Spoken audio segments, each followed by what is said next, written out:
Multinational company में नौकरी करने वाली एक लड़की को एक अच्छा ऑफर मिलता है और वो उस ऑफर को प्राप्त करने के लिए सीधा दिल्ली पहुंच जाती है।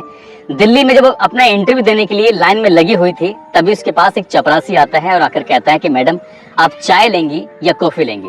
वो लड़की उसकी तरफ देखती है और देखकर कहती है कि तुम्हें क्या चीज पसंद है, चाय पीते हो या कॉफी पीते हो, या जो चीज अच्छी बनाते हो वो मेरे लिए लेकर आओ। वो कहता है कि मैडम, आपको जो पसंद है आप मुझे बताइए, मैं कोशिश करूंगा कि उसे अच्छे से बना के लेके आऊं।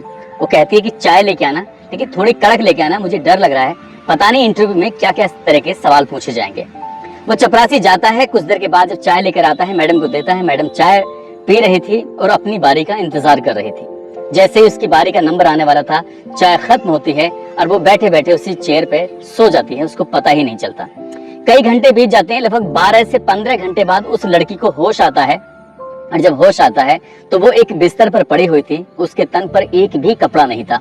उसकी आंखें जो खुल रही थी तो देख रही थी कि सामने एक बुजुर्ग सा व्यक्ति है, उसके शरीर पर भी एक भी कपड़ा नहीं था और वो बुजुर्ग व्यक्ति उसके साथ, उसके शरीर के साथ खेलने की कोशिश कर रहा था, लेकिन उसके शरीर में इतनी ताकत नहीं थी कि वो विरोध कर सके। उसके जुबान में इतनी जान नहीं बची थी क्योंकि वो आवाज निकाल सके, क्योंकि उसको चाय के अंदर कुछ ऐसी चीज मिला के दी गई थी जिससे उसके शरीर की जो ताकत थी वो कहीं ना कहीं कमजोर हो चुकी थी। वो समझ नहीं पा रही थी। वो बुजुर्ग आदमी वहां से जाता है, कुछ देर के बाद एक और व्यक्ति आता है, वो आता है, उसके बाद फिर दूसरा आता है। इस तरह से लगातार लोगों के आने जाने का सिलसिला चल रहा था। 15 लोगों तक तो उसने गिनती की, लेकिन उसके बाद उसने गिनती करना भी वो भूल जाती है।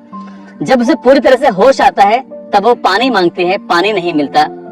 खाना मांगती है, खाना नहीं मिलता। वो कहती है कम से कम तन ढकने के लिए कपड़े तो दे दो, लेकिन कपड़े भी नहीं मिलते। मिलती है तो उसको मार मिलती है। जब उसे मारा जाता है, पीटा जाता है, बेवजह जो भी वो मुंह खोलती थी उसी बात पर वो पिटती थी। अब यहाँ से निकलने की उसने तमाम कोशिशें की, लेकिन 24 घंटे किसी न किसी की उस पर नजर रहती थी। जब वो यहाँ से बाहर जाती है तो इस बात की गूंज पूरी राष्ट्रीय राजधानी क्षेत्र दिल्ली ही नहीं बल्कि उससे लगने वाले जितने भी प्रदेश होते हैं वहां तक पहुंच जाती है। यही नहीं, जिस प्रदेश की वो लड़की होती है उस प्रदेश के लोगों को यकीन नहीं हो रहा था कि किसी ने उसकी मजबूरी का इस तरह से फायदा उठाया। घटना है राष्ट्रीय राजधानी क्षेत्र दिल्ली का एक थाना लगता है कमला मार्केट, और इसी कमला मार्केट का एक इलाका है जीवी रोड। इसी का एक कोठा है, कोठा नंबर 6868 नंबर। दरअसल यहाँ से एक व्यक्ति निकलकर अपने आवास की तरफ जा रहा था, जो कि दिल्ली के करोल बाग में रह रहा था। वो वहां से एक फोन मिलाता है और फोन मिलाकर कहता है कि हेलो, मैं अपना नाम नहीं बता सकता, लेकिन मैं आपसे पूछना चाहता हूँ, क्या तुम रानी के भाई बात कर रहे हो? वो लड़का कहता है कि हाँ ठीक है, मैं रानी का भाई बात कर रहा हूँ, आप कौन बोल रहे हो? वो कहता है कि मैं अपने बारे में कुछ नहीं बता सकता, बस इतना बता सकता हूँ कि तुम्हारी बहन जीवी रोड के कोठा नंबर 68 के अंदर है। तुम्हारी बहन ने ये मैसेज भेजा है। वो पूछता है कि तुम कैसे जानते हो? वो कह रहा था कि मैं लगभग 3-4 बार से उनसे मिलके आया हूँ और तुमसे बात कर रहा हूँ, मैं बहुत शर्मिंदा हूँ। वो व्यक्ति इतना कहने के बाद अपना फोन काट देता है। उसने फोन किया था अगस्त 2019 के प्रथम सप्ताह में, और जैसे ही वो लड़का अपनी बहन के बारे में बातें सुन रहा था, रोते हुए गिड़गिड़ाते हुए अपने माँ बाप के पास पहुंचता है और वो कहता है कि बहन की खबर मिली है, बस मुझे दिल्ली जाना है, मुझे दिल्ली जाने की अनुमति दे दो। वो लड़का सीधा यहाँ से दिल्ली जाता है और दिल्ली जाने के बाद जिस नंबर से फोन किया गया था उसी व्यक्ति से रिक्वेस्ट करता है कि बस एक बार मुझसे मुलाकात कर लीजिए। करोल बाग में रहने वाला वो व्यक्ति उसके अपने पास बुलाता है। अपने पास बुलाने के बाद उससे जब बातचीत करते हैं तो पता चलता है कि वो व्यक्ति भी जो फोन किया था वो कलकत्ता का ही रहने वाला है, और जो भाई आया है वो भी कलकत्ता का रहने वाला है। अब इसके बाद यहाँ से सीधा बातचीत करते हैं, और बातचीत क्योंकि उन्हें अच्छे से बांग्ला भाषा जो आती थी, बातचीत करने के बाद वो कहता है कि जो भी कदम उठाओ सोच समझ के उठाना, ऐसा ना हो तुम्हारी बहन की जिंदगी खतरे में पड़ जाए, ऐसा ना हो कि तुम्हारी जिंदगी भी खतरे में पड़ जाए। भाई बहुत देर तक सोचता रहता है, सोचने के बाद विचार करता है कि मुझे ही कुछ करना चाहिए। अब यहाँ से सीधा जाता है कोठा नंबर 68 में। 68 में जाने के बाद वहां पर जो लड़कियां थी, महिलाएं थी जो सिर्फ वेश्यावृत्ति का काम करती थी, जो धंधा करती थी, उन लड़कियों के पास जाने से पहले उसे एक मैनेजर के पास जाना होता है, और मैनेजर से जाकर कहता है कि मुझे किसी से मिलना है, मुलाकात करनी है, मुझे भी किसी के साथ वक्त बिताना है। क्योंकि जो सोचकर वो आया था, यहाँ अगर वो अपने मन की सारी बात बता देता तो शायद बहन को भी खतरा होता और उसके लिए भी खतरा होता। एक एक करके लड़कियां लाई जा रही थी, लेकिन हर लड़की को वो लगातार रिजेक्ट कर रहा था। जब रिजेक्ट कर रहा था तभी उस महिला ने कहा कि जो एक नई लड़की है, अभी दो ढाई महीने पहले जो आई है रानी, उससे मुलाकात करा दो। तो पीछे से आवाज आती है कि मैडम उसकी तो बहुत डिमांड है, वो लड़की तो पहले से ही एक ग्राहक के साथ है, जब वो खाली होगी तो उसके बाद मुलाकात हो सकती है। वो लड़का कहता है कि अगर ऐसी ही बात है जिसकी डिमांड ज्यादा है तो मैं उसके लिए इंतजार कर सकता हूँ, मुझे कोई जल्दबाजी नहीं है। वो बैठकर इंतजार कर रहा था, तभी जो वहाँ की मैनेजर होती है वो कहती है कि उसके ज्यादा रेट लगेंगे, इसलिए अगर उसका इंतजार करना है तो तुम्हें ज्यादा पैसे खर्च करने पड़ेंगे। वो कहता है कि मुझे कोई ऐतराज नहीं है, मैं उसी का इंतजार करूंगा, जब वो खाली होगी। उसका दरवाजा खुलता है, एक ग्राहक बाहर निकलता है और बहन जब बाहर निकल के आती है, बहन और भाई की जब आपस में आमना सामना होता है तो बहन उसे देखकर कुछ बोलने की कोशिश कर रही थी, आंखों ही आंखों में शर्माने की कोशिश कर रही थी।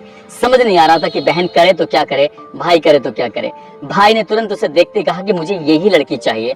वो लड़की सीधा अपने कमरे में वापस जाती है और जैसे ही अंदर जाते हैं वो लड़का उसके साथ ही चला जाता है। बहन और भाई जब आपस में मिलते हैं, एक दूसरे से गले लगकर जब रो रहे थे तो फूट फूट के ये आवाज बाहर तक ना जाए, इसलिए उन्होंने एक दूसरे का मुंह भी बंद कर दिया, ताकि ये आवाज अगर बाहर चली गई तो शायद उनके लिए खतरा हो सकता है। वो एक निर्धारित समय सीमा जो होती है कोठे पे अंदर जाने की, उस समय सीमा से वो ज्यादा देर तक रुकने लगता है। तभी दरवाजा बार बार खटखटाया जा रहा था कि तुम यदि बाहर नहीं निकले तो सही नहीं होगा, बाहर निकलो, तुम क्या कर रहे हो। वो लड़का कहता है कि क्या बात है। वो कहते हैं कि तुम्हारी जो समय सीमा है वो खत्म हो चुकी है, अगर 5 मिनट से ज्यादा का समय और लिया तो तुम्हारा फिर डबल चार्ज लग जाएगा, यानी कि जितने रुपए तुमने दिए हैं उससे तुम्हें ज्यादा देने पड़ेंगे। लड़का कहता है ठीक है, मैं इससे ज्यादा रुपए देने को तैयार हूँ, लेकिन मुझे अभी कुछ वक्त और बिताना है। बहन अपनी कहानी सुनाना जब शुरू करती है तो भाई भी रोने लगता है और बहन भी रोने लगती है। दरअसल वो बताती है कि कलकत्ता की मल्टीनेशनल कंपनी में जब वो काम कर रही थी, उसी कंपनी में उसकी एक जो दोस्त बनती है ज्योत्सना, और जब ज्योत्सना से वो दोस्ती कर बैठती है तो ज्योत्सना उसके सामने आके एक दिन रोने लगती है। कहती है कि मैं बहुत अभागी हूँ, आज मुझे एक अच्छी नौकरी का ऑफर मिला है, लेकिन मेरे परिवार के लोग, मेरे घर के लोग मुझे उस नौकरी के लिए जाने नहीं देना चाहते, आखिरकार करूं तो क्या करूं। रानी जब उसकी बात सुन रही थी, वो कह रही थी कि यहाँ तुम्हें कितने पैसे मिलते हैं, तो बता रही थी लगभग 35 या 40 हजार रुपए के आसपास मिलते हैं, लेकिन दिल्ली से जो मुझे ऑफर आया है उसमें लगभग 1 लाख रुपए तो शुरुआत है, और जैसे जैसे वक्त आगे बढ़ेगा वैसे वैसे पैसे भी बढ़ने लगेंगे। रानी जब ज्योत्सना की बात सुन रही थी तो ज्योत्सना की बात सुनने के बाद उसे लगा कि क्या वह नौकरी मुझे नहीं मिल सकती, क्योंकि रानी को भी कम पैसे मिल रहे थे। तभी ज्योत्सना ने कहा कि ठीक है, इस ऑफर को तुम प्राप्त कर लो और मैं कभी फिर और देख लूंगी, परिवार को मनाने की कोशिश करूंगी। क्योंकि इन दोनों की दोस्ती बहुत ज्यादा गहरी हो चुकी थी। जब वो घर से खाना लेकर आते थे, साथ खाते थे, कुछ चाय पीनी हो, कॉफी पीनी हो या बाहर घूमना हो तो ज्योत्सना और रानी दोनों एक साथ ही रहते थे। तभी वो जो दिल्ली की नौकरी का ऑफर था, उस दिल्ली की नौकरी के ऑफर के लिए उसने कहा कि 10 जून 2019 को दिल्ली की फला जगह पर इंटरव्यू है, और इसके लिए जो रमजान है, रमजान तुम्हें दिल्ली लेकर चला जाएगा, तुम उसके साथ चले जाना। जब वो दिल्ली जाती है तो वहां जाने के बाद उसका इंटरव्यू होता है, और इंटरव्यू होने के बाद वो पहली बार इस कोठे पर आती है और उसको ये जानकारी नहीं थी कि वो बहुत बुरी तरह से फंस चुकी है। 10 जून को वो उसी रात लगभग ये 11 जून से उसकी शुरुआत होती है। पहले दिन 15-20 लोग उसके साथ संबंध बनाते हैं, उसके बाद फिर वक्त आगे बढ़ता है, और हर दिन क्योंकि सुंदर थी, पढ़ी लिखी थी, इसलिए ज्यादातर ग्राहक जब उसको देखते थे तो उसी की ही डिमांड किया करते थे, और वो समझ नहीं पा रही थी कि यहाँ से कैसे निकले। जब वो खाना मांगती थी तो उसको पिटाई होती थी, साथ ही जब उसे होश आता था और वो चिल्लाने की कोशिश करती थी, चीखने की कोशिश करती थी, तो उसे नशा देकर, कोई ऐसा इंजेक्शन देकर उसे उत्तेजित किया जाता था, ताकि वो उत्तेजित हो तो सिर्फ शारीरिक संबंध बनाने के लिए, शोर मचाने के लिए नहीं। अब ये लगातार उसके साथ सिलसिला चलता रहता है। उस पर लोगों की नजर थी, उसके कोठे वालों की नजर थी, ताकि यहाँ से ये भाग ना जाए। वो ही एक ऐसी लड़की थी जो इस कोठे से बाहर जाने की उसको बिल्कुल भी अनुमति नहीं होती है। तभी एक दिन एक ऐसा व्यक्ति आता है जो कि पश्चिमी बंगाल का ही रहने वाला था। उसके पास आने के बाद उससे बातचीत करता है, और रानी ने उसको और ग्राहकों से कहीं ज्यादा उसको तवज्जो दी, उससे ज्यादा बातचीत करनी शुरू की। इसलिए उस ग्राहक की आदत बन जाती है, जब भी उसे मौका मिल रहा था तभी वो उसके पास आता था, उसके साथ शारीरिक संबंध बनाता था। जब 3-4 बार लगातार वो एक दूसरे के बहुत ज्यादा करीब आते हैं, तभी रानी ने उस व्यक्ति से डिमांड की कि क्या तुम मेरे भाई को फोन कर सकते हो।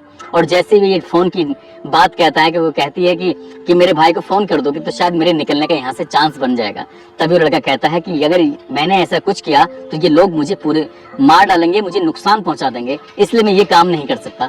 तभी लड़की वो रोती है, गड़गड़ाती है, उसके पैर पकड़ती है, कहती है कि सिर्फ एक बार मेरे भाई को फोन कर दो, हो सकता है कि मैं यहाँ से निकल जाऊं। उसने जो वादा किया था वादा निभा दिया। अब भाई ने पूरी कहानी सुनी, कहानी सुनने के बाद यहाँ से सीधा बाहर जाता है। वो समझ नहीं पा रहा था कि मैं क्या करूं, कैसे करूं। यदि पुलिस इन लोगों से मिली हुई तो मेरी बहन कभी बाहर नहीं निकल पाएगी। इसलिए उसके लिए कलकत्ता से आए लड़के के लिए दिल्ली, वो शहर, कमला मार्केट, बिल्कुल जो थाना था बिल्कुल अनजान था, उसकी यहाँ पर कोई मिलने वाला नहीं था। उस समझ नहीं पा रहा था करे तो क्या करे। अगले दिन फिर ग्राहक बन के जाता है और डिमांड करता है कि मुझे रानी से ही मिलना है। रानी के पास जाता है, रानी से जाकर पूछता है कि रानी हमें क्या करना चाहिए, समझ में नहीं आता। तब वो एक नाम बताती है, कहती है कि तुम्हें महिला आयोग के पास जाना चाहिए। वहाँ के एक अध्यक्ष है स्वाति मालीवाल, उससे मुलाकात करनी चाहिए, हो सकता है कि वो तुम्हारी मदद कर दें। उस लड़के ने दूसरी मुलाकात के बाद अपनी बहन से जब पूरी जानकारी ली, यहाँ से निकलता है, क्योंकि ये लोग अक्सर इन कोठों पर आते रहते हैं और इन महिलाओं की हिफाजत के लिए कोई ना कोई कदम उठाते रहते हैं। उसने कहीं ना कहीं किसी न किसी के मुंह से सुन लिया था कि स्वाति मालीवाल उसकी बहुत मदद कर सकती है। यहाँ से वो सीधा निकल के जाता है दिल्ली महिला आयोग में, और वहां जाने के बाद उसको एक उसकी DCW यानी कि दिल्ली कमीशन फॉर वुमेन, उसकी एक सदस्य मिलती है, मेंबर मिलती है, जिसका नाम किरण नेगी होता है। किरण नेगी को वो लड़का अपनी बहन रानी की पूरी कहानी बयां करता है। रानी दरअसल काल्पनिक नाम है, असली नाम हम उसका ले नहीं सकते। जब किरण नेगी के पास जाता है और जाने के बाद पूरी कहानी बयां करता है कि उसकी बहन मल्टीनेशनल कंपनी में काम करती थी और उसको एक अच्छा ऑफर दिया गया था कि तुम दिल्ली आओगी तो तुम्हें अच्छी नौकरी मिलेगी, इसलिए तुम जब वो यहाँ आती है तो उसको सीधा कोठे पे पहुंचा दिया जाता है। 2-2.5 महीने से लगातार उसका शोषण हो रहा है, उसके साथ न जाने कितने लोग गंदा घिनौना कृत्य करते हैं। तभी वो कहती है कि मैं अपनी जो अध्यक्ष है उनसे बातचीत करती हूँ। तभी किरण नेगी ने स्वाति मालीवाल से बातचीत की और मालीवाल से कहा कि ऐसे मसला है, जो भाई है वो मेरे पास बैठा हुआ है, वो अपनी बहन से सीधा कोठे पर मिल के आया है, उससे बातचीत करके आया है, इसलिए इस बात में कोई झूठ नहीं है, इसकी मदद करनी चाहिए। जब स्वाति मालीवाल ने पूरी कहानी सुनी, पूरी कहानी सुनने के बाद सीधा वो DCP central district Mandeep Singh Randhawa को फोन करती है। उनसे कहती है कि सर मुझे आपकी मदद चाहिए, एक जीवी रोड पर कोठा है, वहां पर रेड डालनी है, क्योंकि एक लड़की है जो कई महीने से फंसी हुई है, उसके साथ काफी समय से गंदा घिनौना काम हो रहा है। उसे नौकरी के बहाने से कलकत्ता से दिल्ली बुलाकर लाया गया था। ये मनदीप सिंह रंधावा ने जब पूरी कहानी सुनते हैं उन्होंने कहा कि ठीक है, एक डेट निश्चित कर लेते हैं, और वो डेट निश्चित हुई थी 9 अगस्त 2019 को। और 2019 को ये जो 9 अगस्त की डेट थी, तीसरी बार भी भाई ग्राहक बन के जाता है और उसे ये कहा जाता है कि जब तक टीम नहीं आएगी तब तक तुम उस कोठे के अंदर रहोगे, अपनी बहन के साथ रहोगे, ताकि हम जाकर आसानी से उन्हें पकड़ सके, तुम दोनों को बचा सके। ठीक वैसे ही होता है।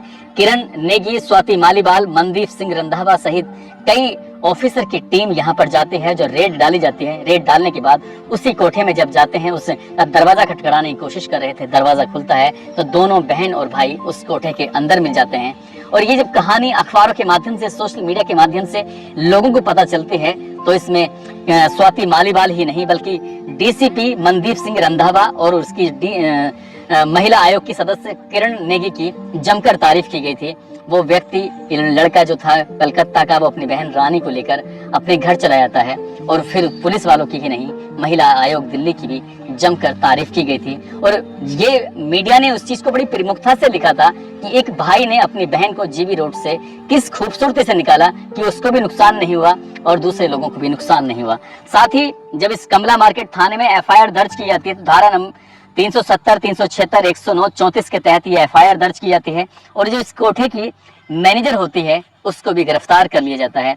और बाकी जो इस टीम में शामिल थे, जिन जिन लोगों ने इस महिला को जीवी रोड के उस कोठे पर पहुंचाया था, उनके खिलाफ भी FIR दर्ज की गई थी।